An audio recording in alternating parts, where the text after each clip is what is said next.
Nous accueillons une candidate, en l'occurrence Sabrina Etansal, candidate sans étiquette. Bonjour. Bonjour. Alors, première question, qui est Sabrina Etansal? Alors, je suis une maman de 2 enfants. Je suis avant tout une femme engagée, saint-louisienne, née à Saint-Louis et candidate au municipal 2014 pour ma ville.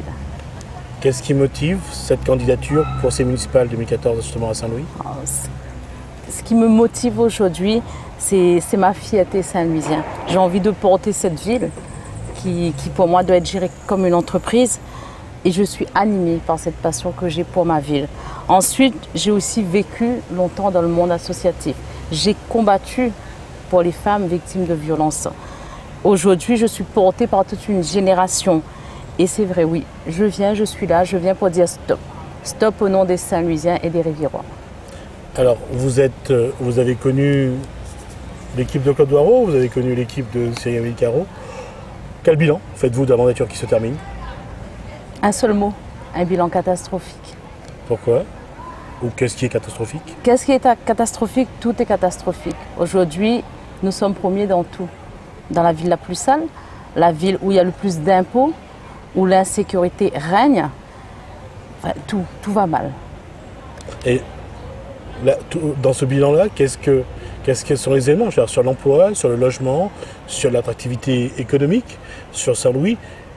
Quel bilan faites-vous de ces mandats qui se terminent?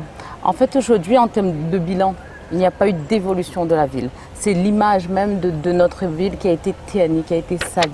Donc, comment voulez-vous qu'il y ait une activité s'il n'y a pas une belle image de notre ville? Mais il y a la population de Saint-Louis qui vous parle aujourd'hui, puisque vous êtes en campagne, vous êtes sur le terrain. Quelles sont ses doléances? Quelles sont ses attentes? Qu'est-ce qu'elle vous demande? Aujourd'hui, la population de Saint-Louis, c'est vrai que je suis sur le terrain depuis bientôt 3 ans. Il y a quand même un dégoût, et le mot est faible, pour la politique. Aujourd'hui, ce qu'on nous dit souvent, c'est qu'on en a marre, on ne veut plus voir les politiques. Sauf qu'aujourd'hui, ce sont les politiques qui gèrent notre ville. Donc il y a une forte attente par rapport aux impôts, parce que les gens ne peuvent plus payer, ne savent plus comment faire. Une forte attente par rapport à l'emploi pour notre jeunesse qui arrive, une forte attente par rapport au nettoyage, tout simplement au nettoyage de la ville, parce que nous avons une commune sale. Alors, on a entendu les doléances de la population, de leurs attentes. Comment allez-vous répondre à ces doléances? Comment allez-vous répondre à ces attentes? Alors, comment est-ce que je vais répondre à ces attentes?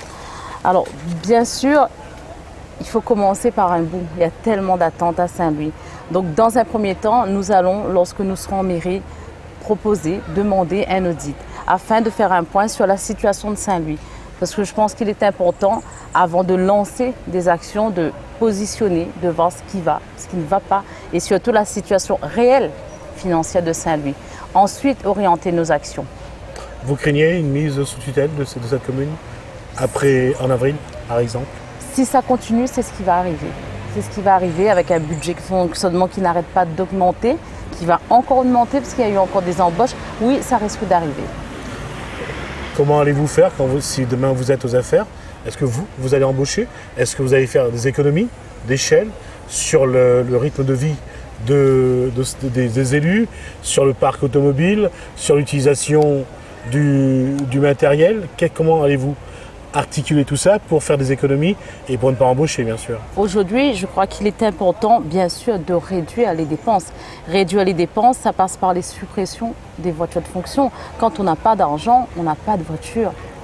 Suppression de voitures de fonction, c'est l'essence, ce sont les assurances qu'on va supprimer. À côté de ça, tout ce qui est consommable, l'éclairage dans les jardins publics, enfin, il y a plein de possibilités de faire des réductions. Vous m'avez parlé d'un premier point, de l'emploi. Est-ce que je vais encore embaucher en mairie? Aujourd'hui, en mairie, non. Nous ne pouvons plus embaucher. Il faut arrêter parce que nous avons un budget de fonctionnement qui est beaucoup trop élevé. Par contre, on peut aller chercher du travail pour les gens autrement, avec une autre économie. Alors, l'emploi, bien sûr, avec le privé, puisque c'est de ça, je pense, qu'il s'agit, ou alors si c'est l'économie sociale et solidaire. Mais restons sur l'emploi des entreprises. Comment faire venir les entreprises aujourd'hui dans une commune où le foncier apparemment est en manque et où les impôts sont quand même élevés? Complètement, je suis d'accord avec vous.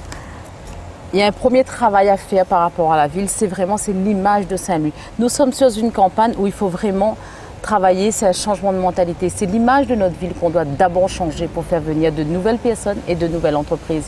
Les entreprises viendront quand ils auront confiance, quand il y aura un partenariat avec la municipalité en place. Les entreprises, ok, mais on peut déjà travailler avec ceux qui sont en place.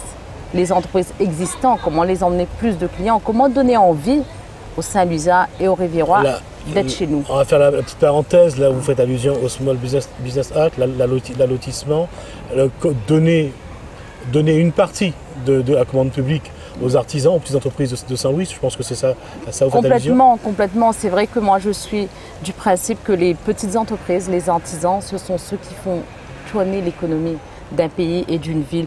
Donc oui, à titre d'exemple, le garage municipal aujourd'hui, moi je proposerais de le supprimer. Je préfère travailler avec un petit garagiste d'un quartier, donner du boulot à ces artisans que de conserver quelque chose qui coûte trop cher. Vous dites qu'il faut ralentir le rythme de vie, enfin le coût plutôt, le niveau de vie des élus, mais lorsque vous allez apporter à un garagiste qui est dans votre camp politique, les factures vont être parfois plus élevées. Pas forcément, monsieur Ramoudou, pas forcément.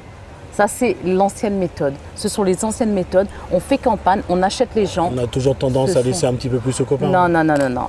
Je crois que voilà, c'est ça. C'est vraiment ça qu'il faut arrêter. On a une économie à faire tourner. On travaille avec tout le monde. Par contre, il faudra avoir les compétences. Parce que sans compétences, on n'avance pas. Là, c'est la formatrice qui parle. Un organigramme, une organisation, fonctionner comme une entreprise. Complètement. Vous êtes vraiment conscient qu'il y a des gens là-dedans qui sont payés à ne rien faire et vous arrivez le lendemain, vous allez dire qu'ils doivent travailler? Aujourd'hui, ce que je pense, effectivement, il y a beaucoup d'employés à Saint-Louis. Moi, j'ai envie de dire, ils sont là. Non, qu'il y ait beaucoup d'employés à Saint-Louis, c'est une chose, mais combien travaillent? Combien travaillent? Eh bien, il faut les mettre au travail. On va dire que ça, c'est une force qu'a Saint-Louis. Autant positiver, ils sont là. On va les mettre au travail, on va les donner. On va leur donner envie de travailler pour leur ville, qu'ils soient au service de la ville. Avec cette main-d'œuvre-là, vous allez voir que c'est avec eux qu'on va changer Saint-Louis. C'est avec eux. Mais oui, il faut les mettre au travail. Les gens travaillent, les gens aiment travailler, mais il faut un capitaine. Et jusqu'à maintenant, ni celui, ni le prédécesseur n'ont pas été le bon capitaine? Non, je pense que non, parce que ça a été des embauches souvent de complaisance. Donc c'est vrai que quand on arrive sur des embauches de complaisance, sur le clientélisme, c'est plus difficile de manager, c'est plus difficile de gérer. La gestion des ressources humaines implique surtout de la formation. Complètement. On transforme des hommes et des femmes avec de la formation. Toujours. Et je ferai de ça mon cheval de bataille. En tout cas, aujourd'hui, vous êtes confiant, vous allez remettre au boulot ceux qui ne le sont pas. Complètement. Je vais leur donner envie d'aller au travail, leur donner envie d'avoir une ville propre. Sur le cadre de vie, puisqu'on parle de ville propre, cadre de vie, il nous reste 2 minutes. Qu'est-ce que vous allez faire et qu'est-ce que vous voulez faire dans l'amélioration du cadre de vie? Dans l'amélioration du cadre de vie, c'est vraiment apporter un lien social à Saint-Louis, qu'il y ait des échanges entre nos gramounes, entre nos jeunes, qu'il y ait du respect, que dans nos quartiers, on puisse redynamiser nos maisons de quartier, qu'il y ait un endroit où la personne, on ne pourra pas répondre à tout, on ne pourra pas dire oui à tout, mais par contre, une personne qui vient poser une question, on pourra l'orienter, on pourra lui dire « Ok, je ne sais pas faire, nous ne savons pas faire, mais allez voir là-bas, faites ça », parce qu'il y a plein d'éléments, plein d'acteurs existants et aujourd'hui, rien n'est fait. On s'en fout un peu des gens. Donc j'ai envie de dire, il faut changer tout ça. Il y a une chose aussi, par exemple, sur la petite enfance, les crèches, ça reste un problème pour vous aussi, je pense. Ça reste un gros problème, bien sûr. Des micro-crèches, il y en a très peu, alors que c'est un financement quand même CAF, Conseil général. C'est comment aller chercher le financement, comment aller exploiter tout ce potentiel qu'on a à Saint-Louis pour créer de l'emploi. Donc oui, c'est possible de créer de l'emploi, mais il y a d'abord un gros travail d'image à faire sur notre ville. Dernière question, il nous reste 30 secondes. Sabrina est en salle, est-ce qu'elle mesure la dimension du travail qui attend et comment, sans être sexiste, une femme veut essayer de là où apparemment je ne veux pas essayer, monsieur Ramoudou. J'y vais. Je suis candidate. Oui, c'est un gros boulot. Et alors? Nous avons les compétences nécessaires, nous avons les bases nécessaires. Il s'agit de faire du management, d'organiser une équipe et de les mener correctement. Oui, mener correctement. Je vous avais dit tout à l'heure, les capitaines n'ont pas été à la hauteur. Vous avez les galons pour être capitaine? Complètement. Vous ne craignez pas le travail qui vous attend? Non, pas du tout. Parce que j'ai toujours aimé, j'ai toujours encadré de grosses équipes, des équipes d'hommes et de femmes. Et je sais qu'avec des techniques, avec le management, et puis qu'avec le cœur, tout simplement, qu'en étant bien droit dans ses bottes, il n'y a que comme ça qu'on puisse avancer. Sabrina Etansal, merci d'avoir répondu Merci beaucoup à vous. nos questions. Nous passons à notre candidat.